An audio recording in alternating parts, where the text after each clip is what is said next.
Man, oh man, oh man, did Rick Mueller and Bob Stoops go to work for the Dallas Renegades over the last week plus. Wanted to make a video about the crazy amount of signings that they've done since free agency started for the UFL. They have done a ton of work to kind of rebuild this Renegades team and bring back some of those key core players from last year's team that missed the postseason.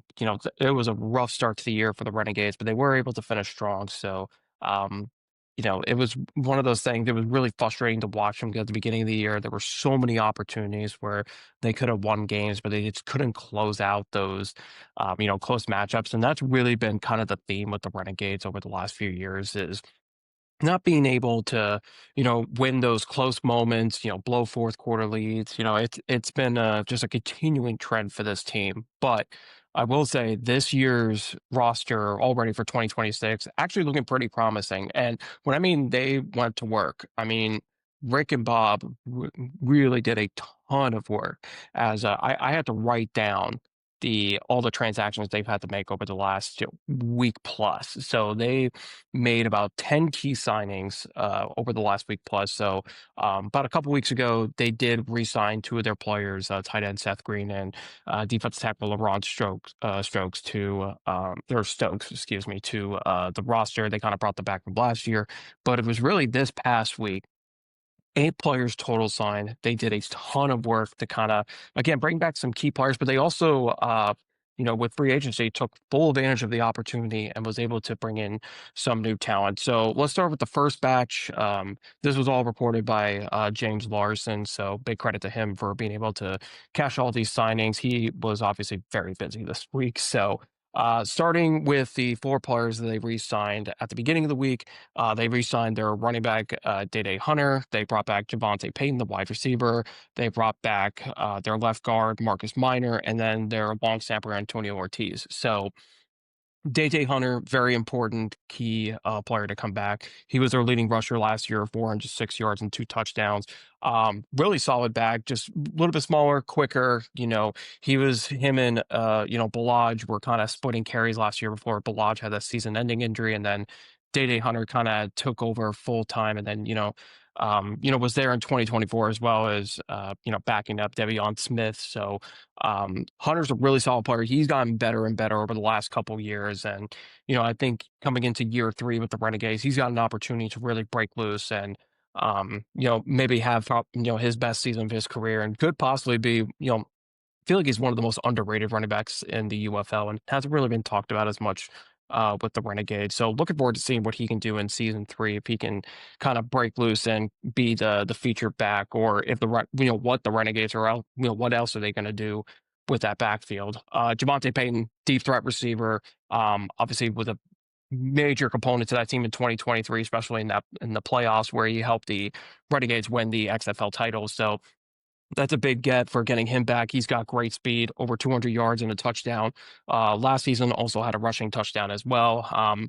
Obviously wasn't the number one receiver with Tyler Vaughn's and Isaiah theirs, but with the changes that have been made at receiver, it looks like Peyton could maybe step back up and be one of those starting receivers again and be one of the, top pass catchers for Luis Perez. So I would watch for him to, kind of have another stellar year. He could be the number two, number three target in that passing offense for the Renegades. Marcus Minor, I think it's really important that the Renegades bring back, their offensive line. They had some issues last year.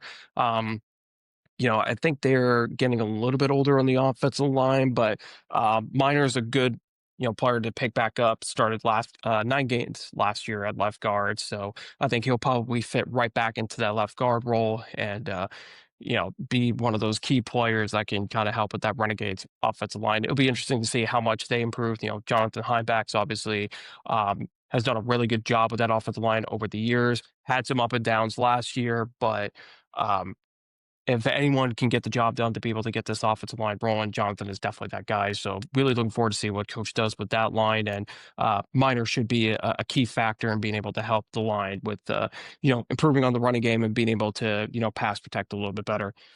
Ortiz has been a staple to this team for the last few years as their long snapper. So that's really important to have to be able to kind of stabilize on special teams, have that consistency at the long snapper position. I know it's a position that a lot of people don't talk about as often, but Antonio's done a great job in that position over the last few years, and kind of bringing him back for another year just adds to the stability that the special teams truly needs. So, really great move for the Renegades to bring back those four players. But then really starts getting interesting, as the week progresses. They continue to make these really nice moves. So the next batch of moves they made was at linebacker, where they're bringing in Brandon Smith, who was with Penn State. He was a fourth round pick in 2022 to the Carolina Panthers. Kind of bounced around a little bit between some teams here and there over the last few years, but he's somebody that I think could come in and bring some depth to a linebacker position that was really solid last year for the Renegades. Obviously, top player Donald Payne. He was the second signing from that linebacker group or from earlier in the week. So he re-signed with the Renegades. He's coming back. He's such an important key factor to this defense. Led the team with 66 tackles last year. He's by far, I think the most important player on that defense. And he's been a veteran leader for a while. He had that great story in 2023 where he got injured, and it seems like, it sounded like when Bob Stoops was talking about it that he wasn't going to come back, but then all of a sudden kind of popped out of nowhere and, hey, I'm back for the playoffs, and ended up playing really well and helping the team win the championship. So just another key component to that 2023 championship team that's coming back for another year. Great veteran, great instincts, being able to stop the run. So Payne really important, not only just for what he can do physically on the defense, but the leadership mentality that he brings to the team as well. So good moves being there at linebacker. So the defense is starting to look really solid going to next year. Obviously, the biggest news out of this week was Luis Perez coming back. Obviously, the spring king. Last year was kind of a weird year. It was, Perez didn't play horribly, but it definitely wasn't to the standard that we have seen from him over the last few years. Still threw for over 2,000 yards. They had 9 touchdowns, 5 interceptions, had a rushing score as well. But, the Renegades really struggled in the red zone. So Perez kind of missed a lot of opportunities to be able to score touchdowns. He also had, I think, at least 3 to 4 touchdowns that were called back as well on penalties. So it was just a self-inflicted wounds that just really hurt the Renegades, where they could have won a few games just based on those touchdowns Perez had, and they were just called back. So it was just a really odd year where the numbers may not look great, but when you're watching the games, like Perez wasn't.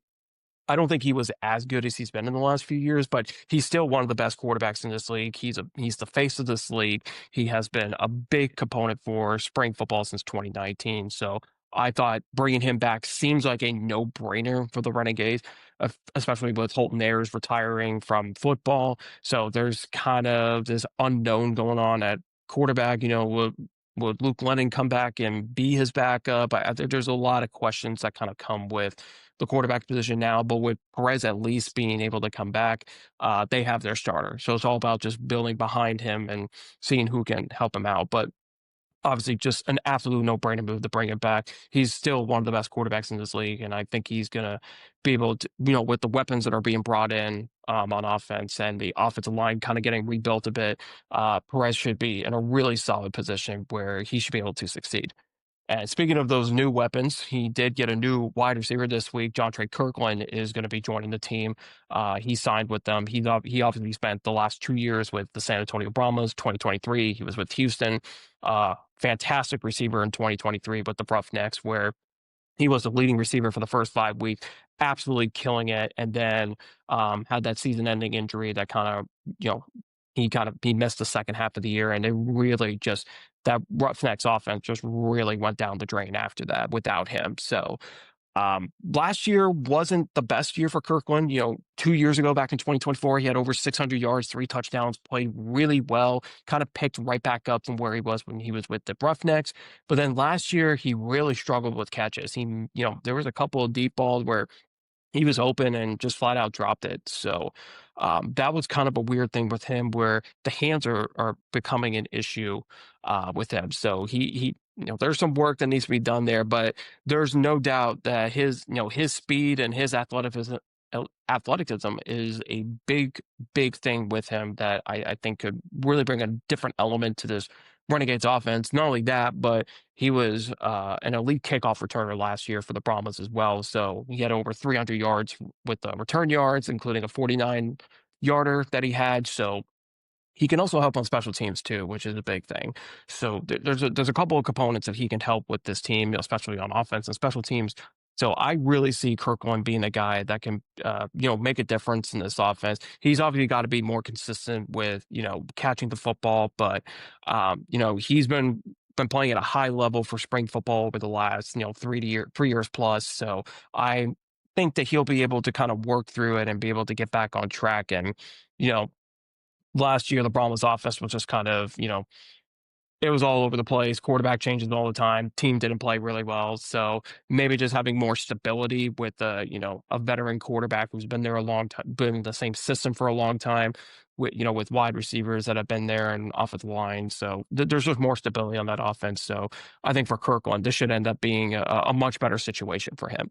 And then lastly, Donovan West, right guard, was with the St. Louis Battlehawks last year. Now he comes on and joins the Renegades. Again, it seems like the theme this past week plus was trying to make sure they have the right pieces on the offensive line.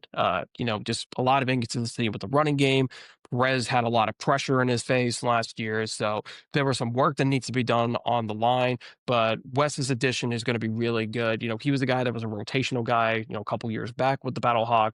Came in, this past year was also going to be on the bench, but then, Abdul Beecham got hurt. He got put on IR. So then West comes in, ends up starting 7 games at right guard. So you got that interior offensive line kind of set there with the Renegades with Minor and West. So that's going to be really good pieces there. So I think that's an impact move that's going to help Perez out, but it's also going to help, Dede Hunter in that backfield. So, some really good stuff out of there with the moves for the Renegades, with West being added, with Minor being added to the offensive line. So that group is starting to look a lot better. So overall, super impressed with what was being done with, with Mueller and Stoops, with kind of building that roster for next year and taking full advantage of free agency. And they seem to be one of the more active teams. And I can't remember who said this, but it was a really good point that was being brought up that Dallas Renegades may actually end up being the most attractive place from free agency for the UFL, just because the hub is there. They're going to be practicing there. They won't have to travel as much. There's some teams, when you play with like the Brahmas and stuff like that, like you got to travel every single week, no matter what. Like you're on a plane, either you're going home and you're on a plane, or you're on the road and you're on the plane. With the Renegades, you play for them, that's less travel you have to do. So that's almost kind of a slight advantage for the Dallas Renegades, and almost like a good sales pitch, at least for the time being. Now, I know Mike Rapoli's kind of talked about eventually, moving away from the hub idea, and then having everyone in their own markets. So, for now, I would just say the Renegades can take full advantage of what they got, and make sure that, they use it as a sales pitch to free agents, meaning like, hey, you don't have to travel, you can just sign here and be good. So, not only that, but working with Coach Stoops, obviously he's been great at what he's done in football over the last 3+ decades that he's been a coach, whether at the head coach level or as an assistant. Stoops knows what he's doing. He's been one of the great coaches in football. So a lot of ways for free agents to be attracted to coming to the Renegades. So that's it for this video. Like, subscribe, comment. What do you guys think about the Renegades moves? I thought they had a great week plus of free agency.